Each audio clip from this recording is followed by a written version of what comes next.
has just begun as she puts her hand in mine. We wanna chase the night, wanna dance to the light, pull the stars from the sky, just two hearts running wild. Never sleep, never stop, as we shout from the top. We're gonna be two hearts running wild.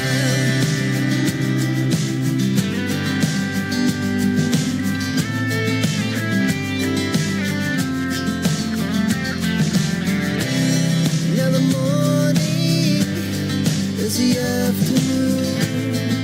We lay awake in bed. The laugh's so loud as the hours pass. We're gonna do it all. Pleasant good morning to you all here in Jamaica and also in the United States.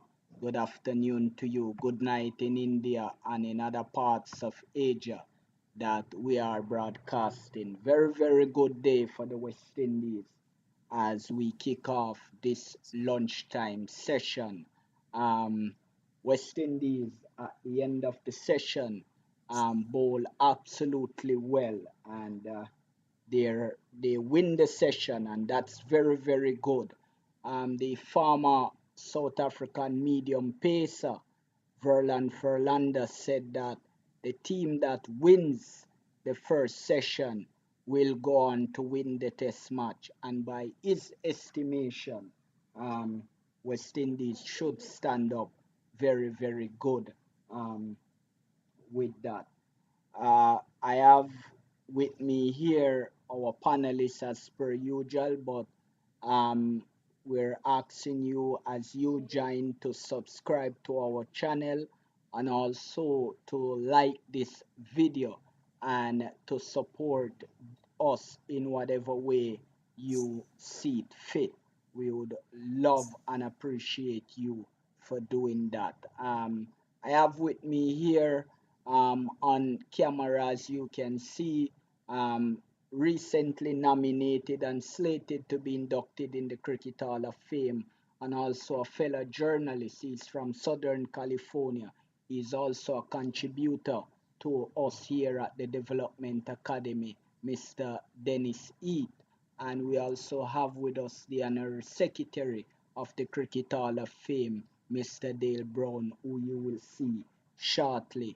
Mr. Eat, you demonstrated yesterday that you wanted to see the back of Kemar Roach for Shamar Joseph, who Verlan Philander would have given a new name this morning, Seymour Joseph.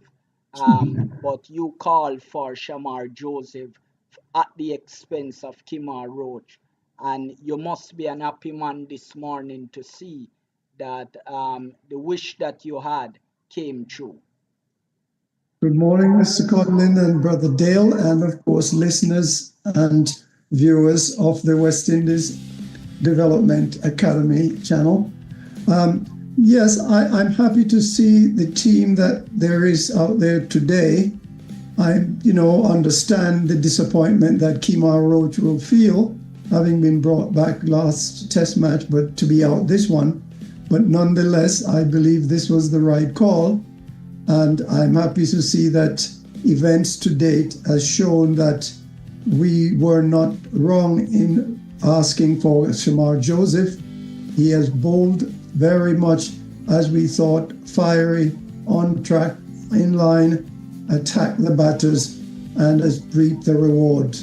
In fact, I believe that as time goes on, I expect that he will probably be able to pick up at least a couple more wickets before this innings is over.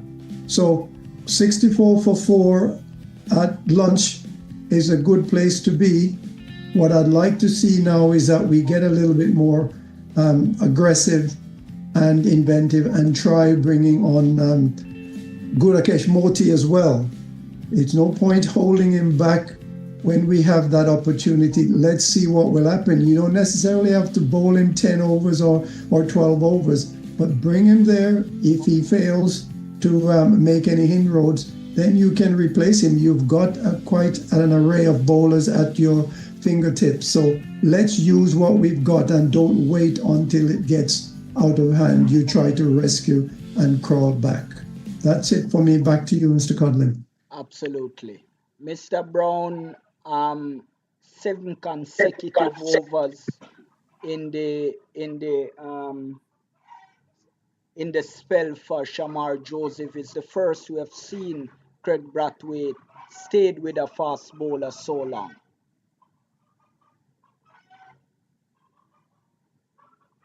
Yes, good morning, everyone, worldwide, nationwide, international, and good morning to Mr. Heath, fellow panelists, and thank you, Mr. Codlin, for having me again. Extremely encouraged by the events this morning, ecstatic, matter of fact, and I will refrain from, I think he may have bowled the man over too long, but that is irrelevant at this point in time. The young man had his tail up and was full of confidence, brimming with confidence, bowling in front of his home crowd, if you want to call it a crowd, but bowling at home. And he really repaid the faith that people had in him for his potential that he showed in Australia. My only concern with him remains fitness. And he seems to have a problem with fitness so far in his young career. But that is something that can be addressed quite easily with good physical therapy, good conditioning. We know he suffered from cramps in England. And when he was in Australia, he had injured his toe. So he looks very sharp, hold very fast, or fast enough to worry the batsman. You could see the difference that his pace made. And I wouldn't say I'm happy to see Roach go, but in the lineup presently, he was more or less the type of bowler is now military medium. Is very similar to what Holder would be. So I could see as the game unfolded the difference it made big difference it made with Joseph. And Mr. Heath insisted that Joseph should have been, and we all agreed with it. The question is, who would he replace? And I think at the end of the day, they replaced the correct person in Roach, who is winding down his career. Maybe just hanging on enough to get to 300 test wickets. Absolutely. So those are my thoughts on also. Absolutely. When we talked yesterday in length, we talked about Shamar Joseph coming on, and we did expound on the pitch there at the National Stadium and pointed out that it can no longer be considered just a spin-friendly pitch because it was relayed for the World Cup, and it is now taking on to fast bowling, and the pace of Shamar Joseph would have made a difference there in Trinidad, and we are seeing that it's already making a difference here in Guyana, bearing that he's playing his first game in the Caribbean, and that at the National Stadium there in Guyana. How confident from a mindset point of view can Shamar Joseph be in this test match? We see from the onset the difference this young man continued to make in West Indies cricket, and it was our fellow panelists and journalists, John Melbourne, that questioned his exclusion from the team since we were building up to the first test, and they included him this time around, and so far so good. Mr. Heath, from Shamar Joseph, would you say that he's now coming into his own and he might just be the replacement for Akima Roach, that when he burst on the scene against South Africa, he gave Jack Callis a very, very hard time when he just started out in his career before his injury. Would you compare Shamar Joseph with Kima Roach of 10 years ago? I thank you for the opportunity, but I'm not sure that it's one road that I want to go down on. Suffice it to say that Kemar Roach has been a stalwart player, performer for the West Indies over his test tenureship and representing the West Indies. And I've appreciated very much what he has achieved and, produced and done for the West Indies. But it is now a different time. And we see the light of Shamar Joseph, who has a yard more pace. And now all we need to see is that Shamar Joseph can maintain his fitness, as we've been pointed out here, and come back to continue to show us the form he displayed in the Australia series. I was disappointed that he was not selected after that and sat out several matches where he should have been playing, but that might have given him the opportunity to work out some of the niggly issues that prevented him from playing. Once again, I think Shamar Joseph has performed and is continuing to perform, and I expect that before this innings is over that he should pick up at least another 2 or 3 wickets. So that's what I'm counting on. I'm appreciative of Kemar Roach performance for the West Indies over the years, and he may not be completely done at this point, but right now I think Shamar Joseph shows us that it's handing over baton time for Kemar Roach.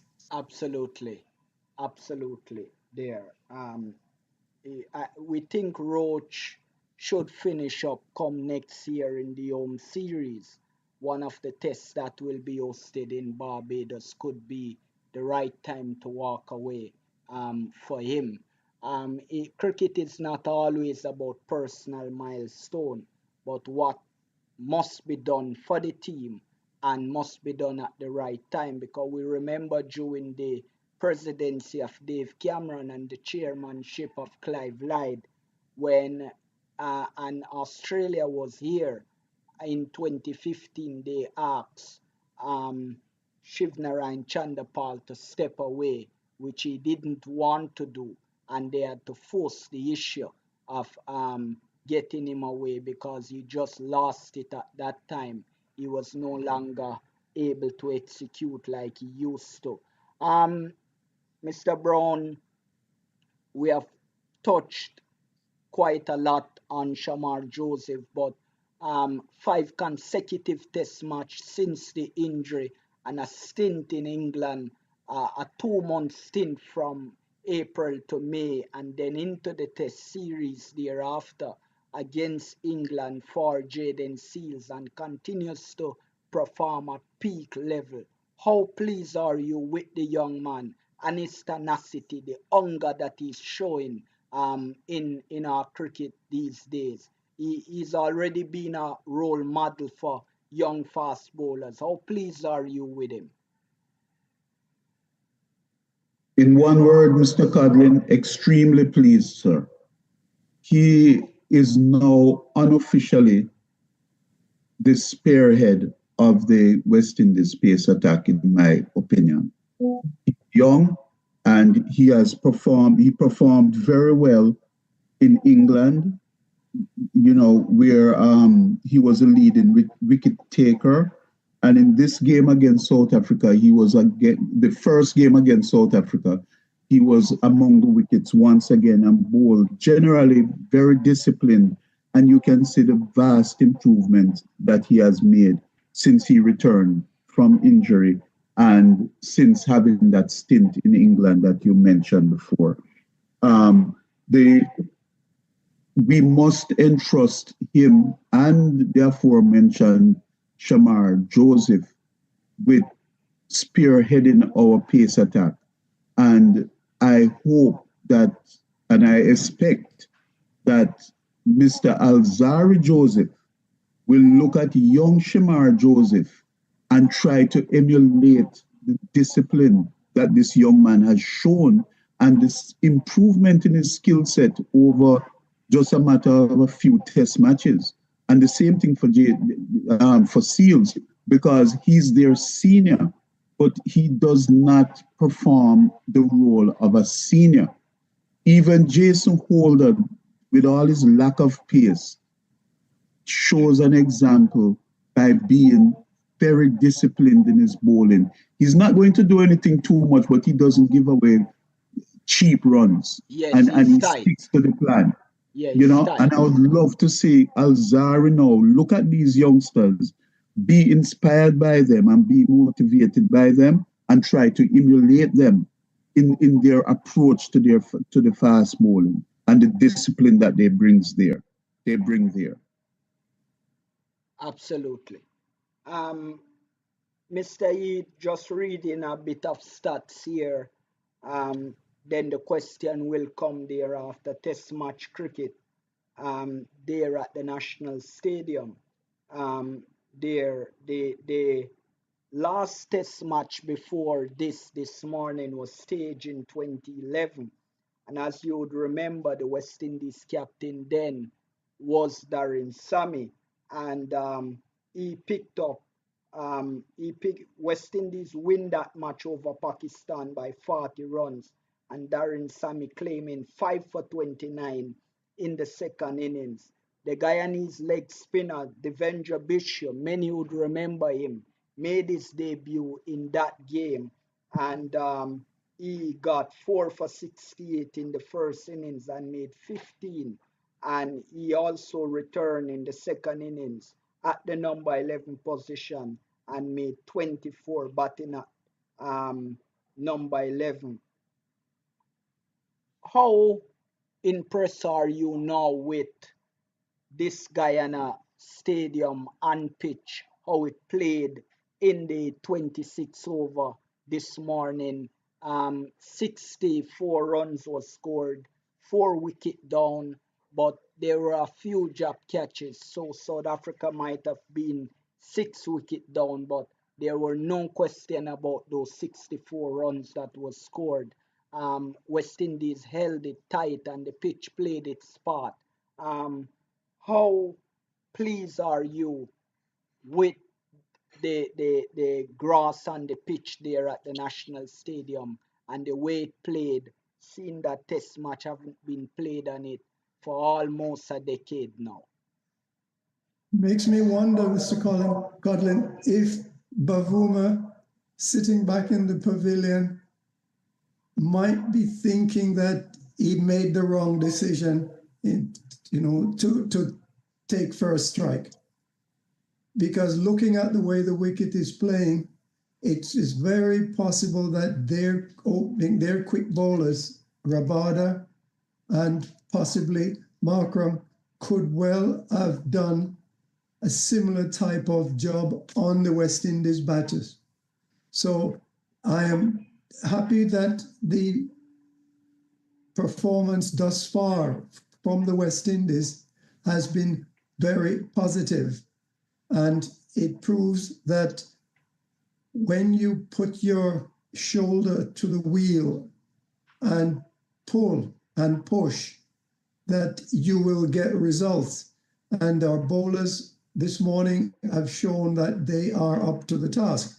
And of course, Holder was never one of my first choice in terms of bowling, other than I appreciate his abilities, but I was a little surprised that he was the opening bowler. I had expected Joseph to have been opening with Seals. Nonetheless, Holder has shown that, as has been pointed out, he is a man who can rise to the occasion, and certainly in these last 2 or 3 matches that he's played, I can see a huge difference in what he is doing, how he's performing, and his contribution to West Indies. Now, looking ahead, Mr. Codlin, I'm wondering for the upcoming series, we have a fit Shamar Joseph, we have Alzari Joseph coming back, we have Jaden Seals. It means that this team, we will have to make some adjustment. And it leads me to wonder, where will that adjustment be? At this point, I think it might be possible to consider that it might be either Warwican or Moti who may make room for Alzari Joseph coming back. Because as has been pointed out before, we have additional players in the West Indies camp like Hodge, the skipper himself, and others, Athanase, who were able to bowl spin. So I think Warwican and Moti, one of those two, will have to consider making room for Alzari Joseph, which I'm sure he will be back for the Bangladesh series coming up. And back to you. Yeah, and so now it's a fight between the two in this test match now to see. Mr. Brown, are you surprised? We have seen in Trinidad that he held back Jamel Warkan for quite a long period, and he's doing the same now with Moti. Is Craig Brathwaite working towards a plan here, because we have seen that he held back Warkan and the damage that Warkan came and it struck on South Africa towards the end. And he's doing the same with Moti here. Is Craig Brathwaite silently have a plan in place for the South Africans? Okay, well, I think on this occasion, I won't question him simply because of how well the seamers bowled. You know, Jason Holder bowled well, Seals bowled well, and Shamar Joseph, of course, was excellent. Warwican came on, bowled 5 very tight overs, only gave up 8 runs. So at this point now, I know that it is very hot, it's humid in Guyana, and stamina, endurance will come into play. And I think that he bowled out the fast bowlers and was rewarded with his faith in them with 4 wickets. So someone was going to be on the board this morning for the morning session, and it was Moti who was on the board. And I don't have a problem with that. I expect him to get the ball and bowl quite a few overs after the lunch break. You know, at some point he will come into the attack. But when you have 5 specialist bowlers, someone is not going to be very happy with how often they got the ball. 5 bowlers, that's a lot of bowlers. He didn't bowl at all. He didn't bowl right, at all. Right, he didn't bowl. Right, but at 64 for 4 and the seamers getting the wickets, it's very difficult to go and say he should have bowled, because, you know, Holder got a wicket in his last over. There's nothing on offer for the spinners so far from seeing Warwican bowl. Matter of fact, Warwican could have had a wicket if it wasn't for the fielder being all stationed all the way down on the boundary and the ball dropping between 3 fielders. So he could have gotten a wicket also.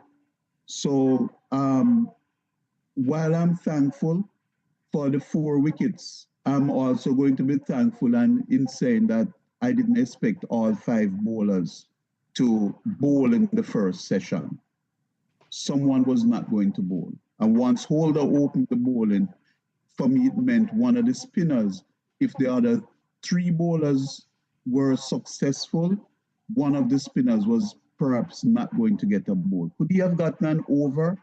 Sure, he could have, but I don't think it makes any difference. Mr. Eid, Jamel Warkan, a spinner, catching in the slip. How questionable is that decision to put him in the slip?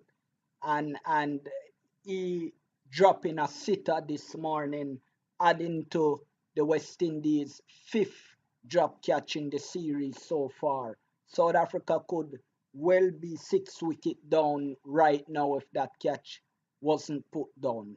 A quick comment on Warkan feeling in the slip, being a traditional spinner.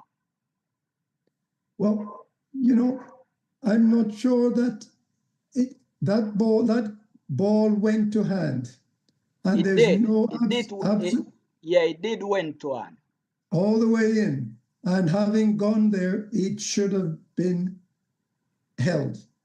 Absolutely. I can only think that he was a little lax and not thinking about the game, which is why he dropped that, because it went to hand, and once it gets to hand, he should have simply closed the hand and rolled over. So I'm not sure if he's a specialist slip fielder, but obviously the skipper knows of his abilities there, so he placed him. Hopefully, this will be one of those that become the last one to get out of, to let go. We definitely need to hold on to those catches if we're going to win this match. And I hope that we see some improvement in A, the field placings, and B, the actual attempt and abilities of the fielders in the position they are placed at. West Indies and South Africa have been playing Test cricket since 1991, with West Indies winning the first match, and that was staged in Barbados. And you know what happened? The public was told to boycott the Test match because Barbados did not get the wish for their player to play. But since then, West Indies have lost every single series against South Africa. What is the single most key for West Indies to beat South Africa here in Guyana at the National Stadium? First, Mr. Heath, which is on camera, and then Mr. Brown. Well, what they need to do is continue along the path that was opened up for West Indies this morning. West Indies cannot let up. The fielding must be top rate. No more drop catches, setting your field properly, and do not let up. You've got them on the run at the moment. I'm disappointed because earlier the scoring rate was less than 2 runs per over, with a few going through the slip area and running away from fielders. They've managed to move that run rate up to 2.4 or thereabouts. As long as we can try and keep that run rate at or about 2, West Indies should be in a good position to take this series by winning this one. Hopefully, they will come out with the right mindset and the right attitude to do the task that is ahead of them. Mr. Brown? Okay, no question that West Indies won the first session, and we are well ahead of South Africa. One more wicket and we'll be into South Africa's lower order, and they dropped a specialist batsman to play essentially as another bowler, and I think that may come back to haunt them. And if West Indies can get at least 2 wickets in the next session, they would be well on their way into the South African tail, and should be able to bowl them out and then reply with a very good reply and establish a good first innings lead. So if we can remain disciplined, that's the bowlers, don't give anything away. South Africa actually has a very inexperienced team, just like us, and their batting is very not suspect, But many persons like Varian, in 17 matches, test matches, he's only averaging 25 runs per inning, or per inning dismissed. And Bedingham is, hasn't established himself as a bona fide test batsman as of yet. So the West Indies are ahead, and I think that they are confident, and if they maintain this confidence and focus on what they have to do and try to execute their plans as good as well as possible, I expect them to even pull further ahead in this test match and expect them to win it. Yes, absolutely. Mr. Heath, West Indies bowling out South Africa this evening. What kind of score are you looking at with this start? If they do bowl them out, give the viewers a score which would be acceptable for West Indies to get South Africa out in the last session today, and to enforce themselves on this test match towards the end of the day and come back tomorrow and finish the job in the second innings. Well, I would give South Africa today, based on our bowling performance right now, West Indies bowling performance, another 150 runs at the most. And that would be allowing West Indies to get at least the session, possibly before tea and after tea, to maybe go overnight without losing any wickets, somewhere close to 100 runs themselves. That's where I see the likelihood of what might well happen. So I'm looking at South Africa to be all out for somewhere in the region of 200, just over 200 runs before tea. Mr. Brown, bowling out South Africa this evening, anything less than that, would it be acceptable?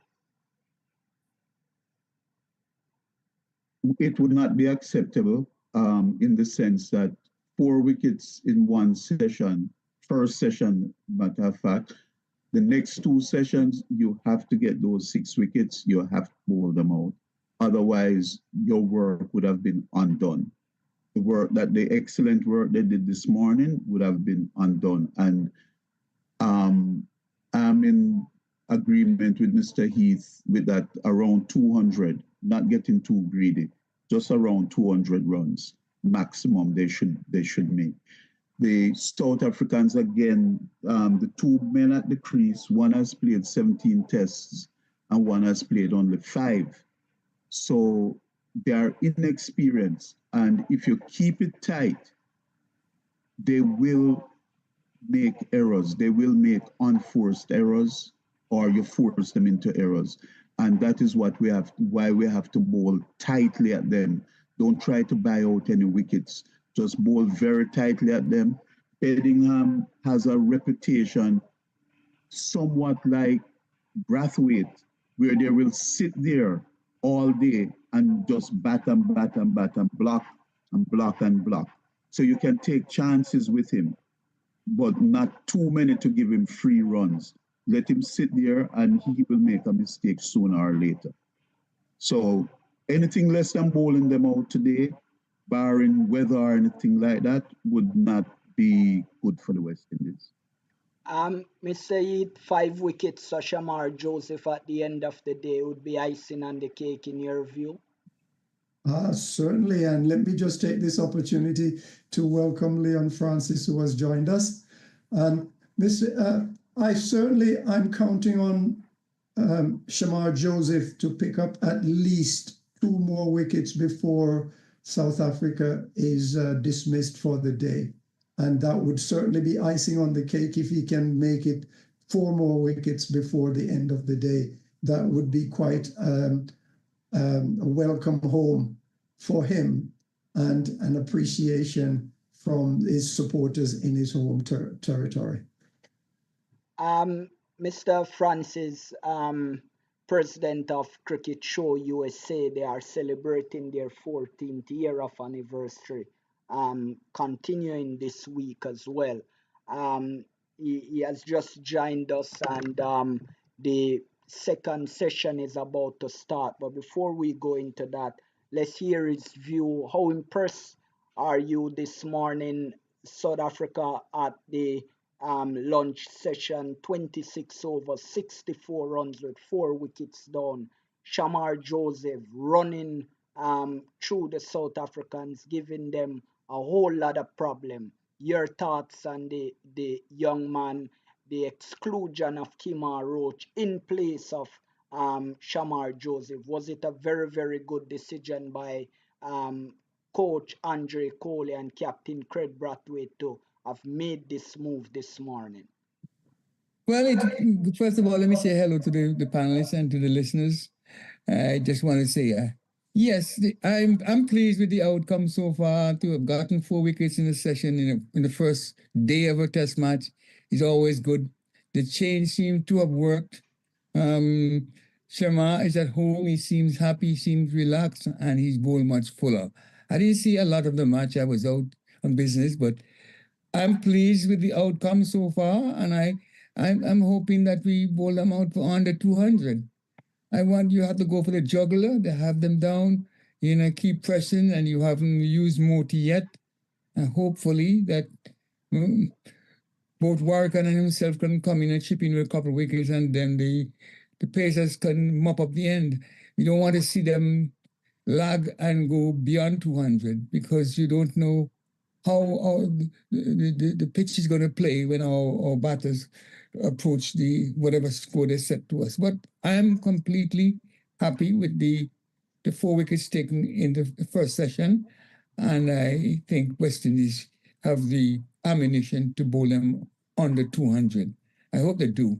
And I didn't see the catches that were dropped, but they have to eliminate the catches, the drop catches, and keep the pressure on.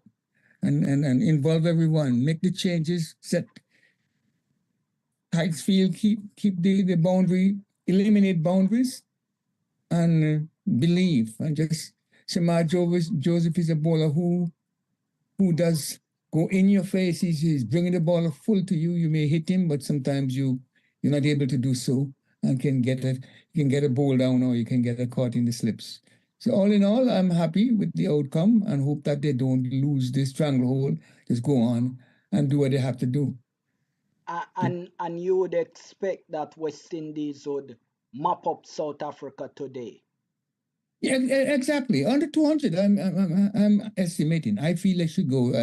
Like someone said, Bellingham he's a guy, he's a plucky guy. He stay there and sleep forever, but we don't. He has to face Joseph, who is bowling the ball right up in his face, and one may just slip through, get him LBW or York. How much wicket Joseph finish with this evening for you? I think he has a fiver in his face. Absolutely. It would be icing on the cake. Exactly. I like the way he's bowling, and I like his temperament as a player always. He's in the game all the time, whether he's feeling he's batting or bowling. He gives his all, and hope that the result will show on the scorebook when the end of the day comes. Touch a little on the impressive Jayden Seales. Yes, he is. He is an improved bowler, and he's definitely bowling what the doctor orders for us to getting wickets. See, he's bowling quick. He's bowling in line of length and in the right direction. They have to play him. At times, every bowler is going to bowl a loose delivery, but he seems to be able to minimize the loose deliveries. And I anticipate that he will do well too. Don't be surprised if he gets another 3. Absolutely. And seeing that, but if he does get another 3, then Joseph would be not getting his 5 wicket. And just to put on record that we here at West Indies Cricket Development Academy TV, the Caribbean Cricket Show, the #1 Caribbean Cricket Show, are gunning for Shamar Joseph to get a 5-wicket haul. And we are saying that West Indies must bowl out South Africa today, and it would be lovely if they do it for under 200 runs. and go out there and bat very, very well. We'll be back tomorrow evening to speak on the day. We'll be back at the close of play tomorrow to speak on the day, which we know the test match will be well advanced tomorrow when we do get back, and we're inviting you to keep it locked here on your favorite TV channel here on YouTube. West Indies Cricket Development Academy TV will bring you views and reviews and bring you a lot more thoughts on West Indies cricket with your favorite match analyst. The president of Cricket Show USA, Mr. Leon Francis, will be with us, and also we will have his co-host, Mr. Dennis Heath, and the honorary secretary of the Cricket Hall of Fame. We'll also have Cricket Hall of Famer John Melbourne back with us tomorrow evening, and as you know, I, your host, will be back with you as well. We leave you now as we will return to watching the post lunch session, rather the session that will lead us into tea. And Mr. Francis, how many wickets do you give West Indies in this session until the tea? Not less than 3. I believe 3 would be satisfying for me, because you're going to have Taylor Wagen. And you would love to see Motie getting a chance in this session. Yes, I believe he'll get a chance, if not to take wicket, to tie up an end, keep it tight, and let the pacers do the work at the other end. Interchanging Jason Holder with Sales, and of course Shamar Joseph, and hopefully when he's tired, we just bring in Warwickon and keep the pressure on and feel well. Take the catches, don't miss any misfields, and use your reviews wisely. Don't, so that if the time comes that you have a decision to make and there is something close and you can call, you may just get the nod of the umpire. And then, but all in all, it's a good match so far. Don't know if there's any moisture, but West Indies have gotten the upper hand. I'm surprised that the captain for South Africa, he batted first, but he seems to like to bat first. So yeah, he does. Yeah, he does. He does.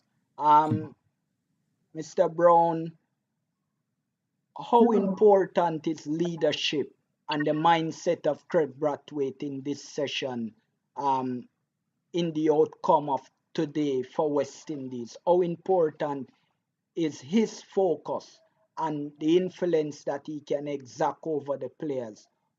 How do you articulate him going about this second session in the first day of the second test here at the National Stadium in Guyana?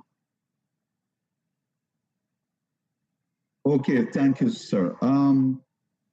West Indies, clearly, they have the upper hand. And from having that upper hand, the captain now, with a very calm mind, don't get over enthusiastic, don't overuse any of the bowlers, measure them, check in on their endurance, and keep motivating the troops by speaking with them. I would like to see him be more vocal. And you can see him talking to the players, encouraging them, cajoling them, because even though we had such an impressive first session, there were, in addition to the drop catches, the ground feeling was not at its best either. There were a few misfields, and they came back after lunch, and I think it was Carty who made a big misfield to give Bedingham 3 runs. You know, a ball was played to him at mid-off, and he misfielded it. And, you know, from things like that, it's showing lack of sharpness in the mental sharpness that they're supposed to have. You don't expect the captain to remonstrate publicly at them, but you'd like to know that he's out there pushing them, encouraging them, and he himself has to do it with a calmness though, a calmness of his mind, and to not get over enthusiastic with what has happened this morning, but to keep the foot on the pedal and go full throttle ahead and motivate his troops. I would love to see him, really stand tall in that regard. Seals and Joseph. And so we now will end as we return back to the second test here at the National Stadium in Guyana, where West Indies is taking on South Africa. West Indies having the upper hand over South Africa in this test match. From all of us here at West Indies Cricket Development Academy, goodbye until we gather back tomorrow evening to bring you the close of play session tomorrow evening. When play ends, will be on 5 minutes thereafter to review the Breaking news! We got another wicket. wonderful. Joseph. Yeah, could you run down that for us? Caught behind, full length, driven by Bellingham, I think it is, and he was caught behind magnificently by the wicketkeeper. So, Absolutely. yes, Very, with very, an addition of only 2 to the score. So it's now 76-4-5. Wonderful. So West Indies already starting off good, and remember that we are giving Shamar Joseph 5 wickets, so 5, that's yeah. 3, and he has 2 more to go. And if he does take the 5 wicket, maybe we will be back this evening to speak on that with a fresh brand new show dubbed the Shamar Joseph Show, where we will talk a lot more about him. But we do wish the young man the best. He has been through a lot, Mr. Heath, and rise up out of adversity and getting a chance in his home country. And he is already in the headlines for Guyana and the West Indies. And when you see that smile on his face, it does bring you back memory of January when we were in Australia. And you know, West Indies, if they are going to beat South Africa in a series for the first time since 1991, you would agree that Shamar Joseph would have to be the key in them. One of the saw in the cutting saw, the main blade to get the job done, and he has already started on that mission, and you would hope that the batters will come and back him up thereafter. From all of us here at West Indies Cricket Development Academy, we wish that we would have gotten another wicket so we could stay on longer, but nevertheless, we leave you now so you could go in peace and watch the test match.